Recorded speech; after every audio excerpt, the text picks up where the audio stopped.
This segment is brought to you by Powerade. Pause for power with Powerade. Minute Maid. Real like you're at home. And Dasani. Connect mind and body.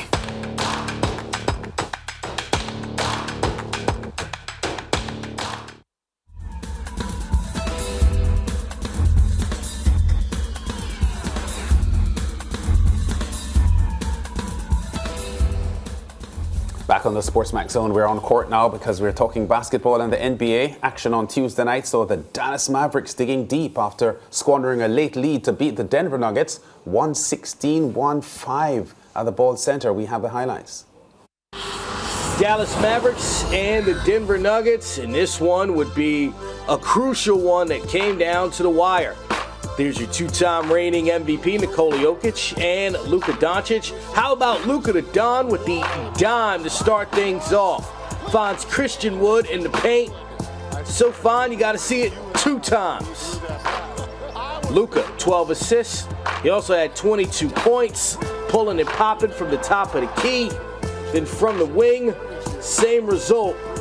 Mavs put up 36 points in the first quarter, led by 7. It's the only quarter they actually won the entire game. Denver hanging and hitting. That's Nikola Jokic with the nice soft touch. Then the Joker with the outlet pass to Kentavious Caldwell-Pope, who finishes on a fast break. Luka gets the momentum back for Dallas with the long 3. AG going baseline for 2 of his 27, finishing with the left hand. Near the end of the first half, 3-point game, double that lead. Luka hits the 3. Dallas up by 6 at the break. Second half, Dallas needed someone else, not named Luka Doncic, to make big shots. That guy would be Tim Hardaway Jr. More on him in a minute. There's Bones Highland responding for Denver.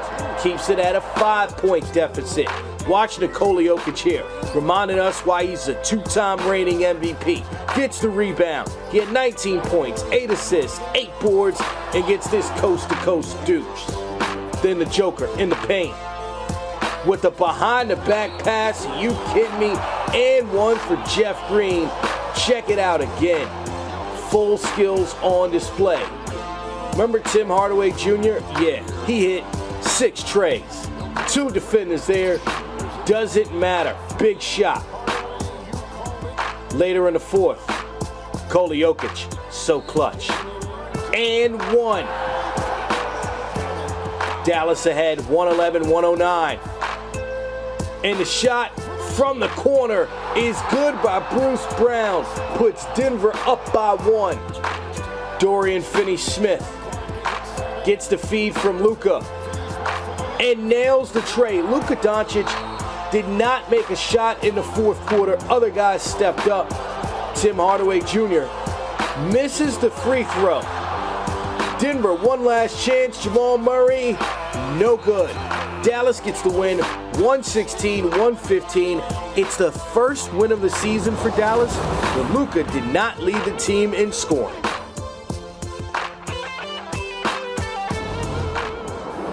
Yeah, by just 1. Tim Hardaway Jr., the top performer for the Mavs with 29 points as he improved to 13-11. The Mavs did on the season.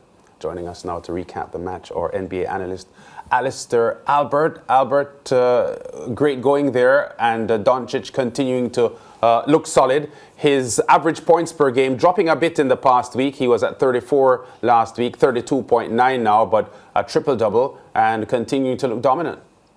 Yeah, Luka Doncic he's the engine of this team, and they rely on him to do quite a lot. He probably accounts for maybe half of the team's scoring and assisting the creation of points on that team. And without him, the team seems a bit sluggish and unable to create offense for themselves and kind of put themselves in positions to win. And this is why the last thing in that little summary came up there was really important. It was the first win for this team when Luka Doncic wasn't even leading this team in scoring. Of course, we talk about Tim Hardaway Jr. putting up 29 points, hitting 6 3-pointers, and the last 6 games, since he's come off the bench and starting, he has been a blistering, amount of points, 21 points per game, 52% from 3-pointer, 5 3-pointers made per game. And it shows that the insertion of him into this lineup has kind of injected some energy into the team in terms of production, and they were sorely missing that with Jalen Brunson no longer being on the team, moving on to the New York Knicks, and everyone relying on Luka to do everything. And this is one of the things I think the team is a little bit worried about, how much they need to rely on Luka. So having wins like this where the whole team steps up or one key person steps up is really important for the outlook of the rest of the season. Albert, when Rick Carlisle in 2018, when they signed Luka, the argument was that he was a foundation piece for this Dallas Mavericks team, coming in to replace Dirk Nowitzki as the primary player. But he's more than that for this team, isn't he? Oh yeah, definitely. He's everything. He's a face of the franchise. He's the one who's probably selling the most jerseys. He's the one who's bringing most people through the turnstiles to see him play. He is everything. He's the economic hub. He's the cash cow for this Dallas Mavericks team since, of course, Dirk Nowitzki has moved away. And I remember when, he did come into the team at that time, as you rightfully pointed out, there was a little bit of hesitancy to just leave him with the keys to the offense and kind of run the show under Rick Carlisle, who was a little bit of an old school coach and, kind of had a little trouble with point guards taking, off, his directions and plays from the sideline. But Luka has just shown that, he can command an offense. He dictates the pace of the game. They're actually 29th in pace because Luka is not a transition player. So, that, of course, dictates that. So he's the gravity of this team. He's the main focal point in everything, every aspect, economic-wise and production-wise for this team and the reason for their success. So, yeah, it's right to point that out. And, they need to make sure they do as much as they can to help him as much as possible. So that's why the guys and role players stepping up is really important for this team. Yeah, well, let's moving on though. Also Tuesday night, Cleveland Cavaliers point guard Donovan Mitchell. He shot a game-high 43 points, Alistair, as the Cavs beat LeBron James and the LA Lakers by 14, 116, 102, the final score there. Growing up, Mitchell idolized LeBron, and on Tuesday night, he upstaged him. Your thoughts on that? Well, I wouldn't necessarily say upstage him. Of course, on paper, when the box scores 43 points to 21, that's definitely upstaging. But this is what you would expect an 11-year-old younger star player to do. And, playing against a guy who's 37 and he's only 26. Donovan Mitchell, I think, has been a revelation this season. He's come in and he's played MVP caliber basketball from the time he's come in with the Cavaliers. There was a little concern about whether or not he could play in a front backcourt with Darius Garland, but of course Darius Garland is a guy he's happy to defer. He's happy to score when he needs to and pass the ball to a more offensively potent player if he needs to. And this has just worked perfectly for Donovan Mitchell. It seems like he's just revitalized. He feels fresher. He feels like his steps, his bounce is just a little bit higher. Moving away from Utah, and he's just having a remarkable season. They're third in the East right now. Showing and commanding a lot of respect, and I think you need to look out for them in the finals. They'll be a scary out for anyone who faces them. He's doing great, and I just hope he can continue at this level. Albert, Anthony Davis, there was talk in the preseason about him being traded possibly for more consistent players, more reliable players. In terms of their injury, because Anthony Davis's injury record is noted for the fact that he's been more absent than he's been present for the Lakers. Is this team too dependent on him, and does the Lakers go the way of Anthony Davis? Because after 8 minutes last night, he was out, and the game got away from the Lakers from there on. Is that what they're going to have to contend with for the rest of the season, or do other players have to step up?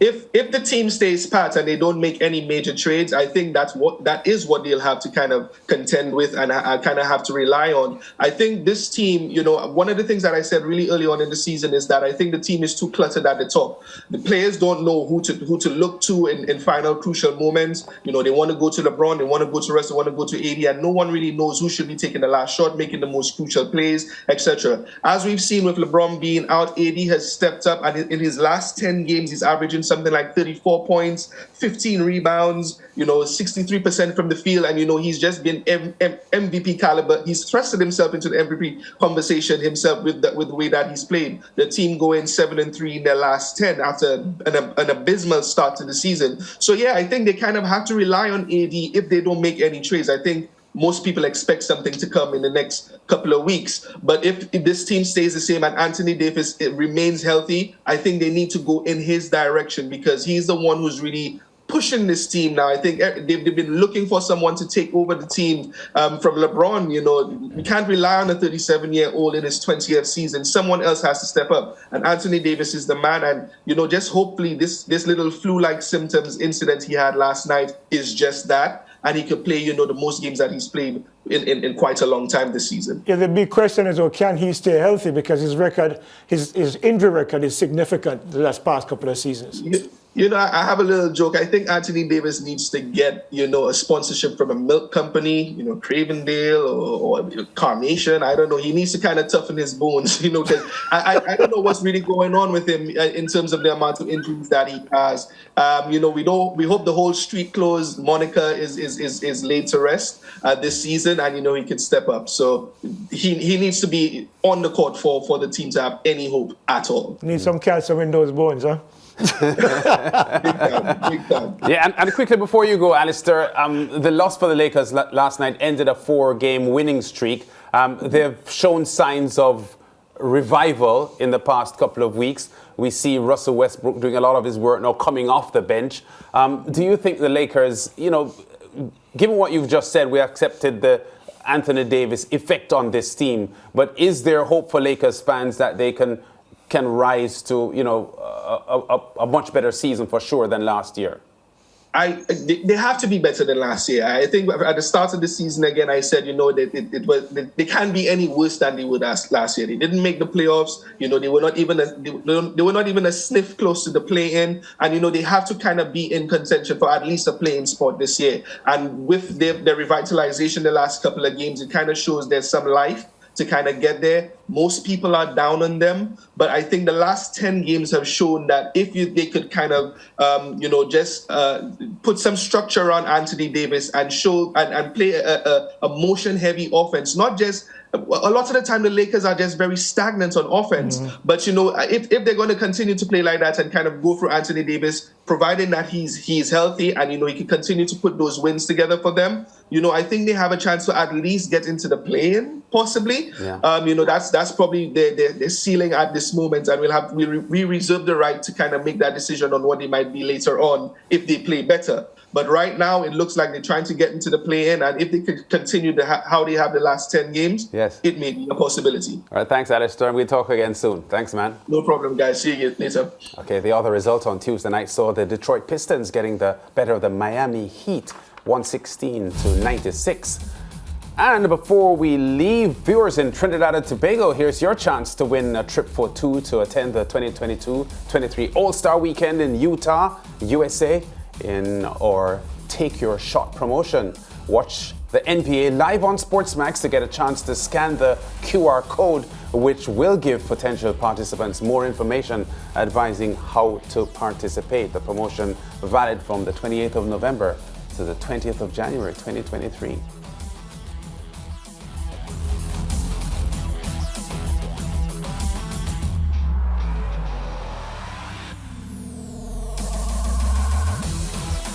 This segment was brought to you by Powerade.